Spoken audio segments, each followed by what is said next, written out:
Howdy, Chris here. Welcome back to the channel. Today I've got an exciting video for you. It's a new spray gun review, and this isn't just any ordinary spray gun.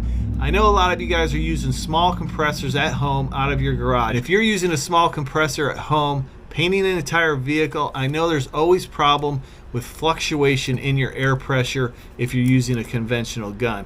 But this gun might just solve that problem. This gun only consumes 3.5 to 3.9 CFMs of air, so it's perfect with a small compressor. So if you're using a 20 or 30 gallon compressor, you should have no fluctuation in your air pressure when you're painting an entire vehicle. But we're going to put it to the test today. Let me just go over a few things that this gun comes with. Now, this is the 1.3 cap, tip, and needle set. It also comes with a 1.7 cap, tip, and needle set. So that's nice if you're using an epoxy primer or high build primer. You might want something that can spray that thicker product a little bit better. Vevor makes a lot of different automotive products. You can check out everything they have on their website. I also use a dent puller that Vevor also sells. Now, Vevor sells this gun. They don't manufacture it. This gun is manufactured by a company called Rongpeng, R-O-N-G-P-E-N-G. That's the company that also makes the R500. And if you've watched my channel, that's another low CFM gun that is very excellent. So check out that video if you haven't seen that. In the box, we got the cup system. We got the 1.7 tip. We also got a little toolkit. They give you some thread lock tape. You get the body of the gun. You get a regulator, which this isn't the regulator. I changed out the regulator, and we'll talk more about that later. One other nice thing you get is you get this adapter here. This is the adapter for the first series PPS disposable cup system. This is kind of nice because now I don't have to go looking for an adapter for this particular gun. So it comes with the gun for the first series, so the legacy series of disposable cup systems. So let's put this gun to the test. I've got a vehicle out in the garage ready to go. We're gonna seal, base, and clear with this gun. We'll see how it performs, and let me know what you think in the comments below. Okay, so this paint gun is made by Vevor. It is the R802, that's the model number. I'm gonna adjust this 2 turns out for the fluid volume. We've got the fan pattern dialed back just a little bit. It's a pretty wide fan pattern. It's about 10 inches, which is about average for a inexpensive paint gun. The air pressure set at about 12 PSI to spray the sealer. Let's go ahead and lay down some sealer. We're gonna cover the primer only, blend out just a little bit into the door. We'll be ready for some base coat.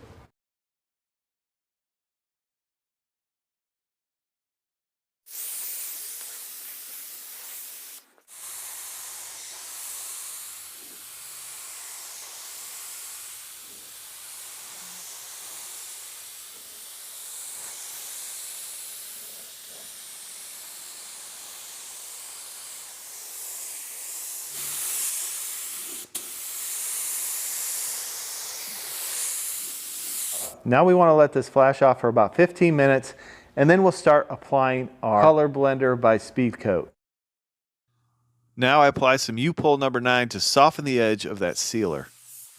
Because this is a metallic finish, I'm going to go ahead and use a wet bed, or some people like to call it a color blender. This is a product by Speedcoat called Color Blender, and basically it's going to allow a good base for that paint to lay in, let those metallics lay smooth, and give you a good metallic orientation. If you want to learn more about how to use a wet bed or how to eliminate modeling or tiger striping, check out the video link at the end. Now we want to let this flash off for 15 minutes before we apply our base coat. Okay, so now we're going to apply our base. The fluid adjustment had me fooled on this gun. I did not realize that if you turn it 2.5 turns out, you're at wide open. It has one of those little locking collars on it, so you can lock the fluid knob in a certain position. I don't personally care for those, but I've never run across this before. I think SATA guns may be similar on their fluid adjustment. If you own a SATA and that's how the adjustment is on the fluid knob of the SATAs, are they just 2.5 turns out and they're wide open? Let me know down in the comments below. I'd be curious to know that. And to me, this gun looks a little bit like a SATA, so maybe they modeled the design after a SATA. Let me know what you think down in the comments. So as a result, I painted this entire job with the fluid volume wide open. Not a big deal. It turned out beautifully. I did have a little bit of issue with the regulator that came with this gun. It was a very inexpensive regulator. I almost did not use it. It just did not hold the air pressure like it should, and I really feel like it wasn't even accurate. Here I'm finishing up the blend on the door and the fender, and I really had no issue with how this gun performed with laying down this metallic base coat. It was all nice and uniform. It came out smooth, so no issues there. We'll see how it performs when we apply some clear coat. Nice uniform finish, nice and smooth. We need to apply the clear coat. We'll put 2 coats of clear on it. We'll put one on, let it flash for 15 minutes, put a second coat on, and we'll really see how this R802 performs.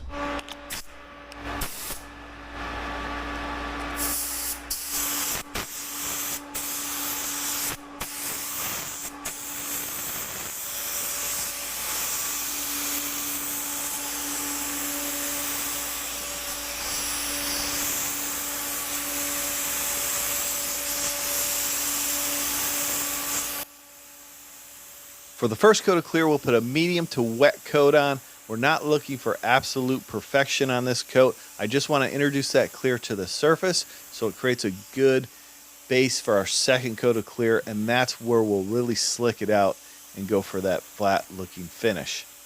The clear coat I'm using today is the System 20 upol clear coat. This is a 4-to-1 clear.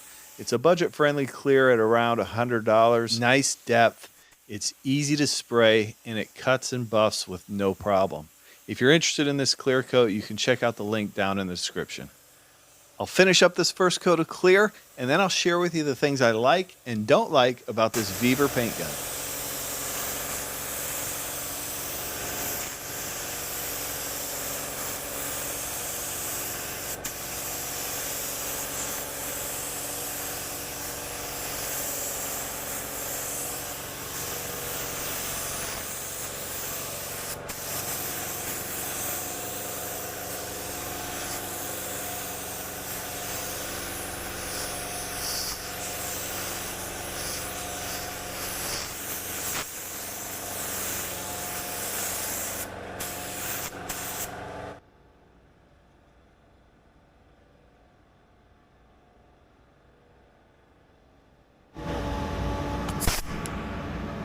Okay, so we just got done spraying the Kia Optima with the R802. This is also made by Rongpeng, R-O-N-G-P-E-N-G, sold by Vevor. If you want to pick up one of these guns or check it out further, go to Vevor's website. It doesn't benefit me in any way, but I just want to direct you guys to the website if you have an interest in this gun. Vevor makes a bunch of cool tools for auto body and paint repair, including the G90E, and that's the tool that I use quite often to pull out dents. So check them out, visit their website, and you can take a look at this gun and all the tools they have available. Sprayed really well.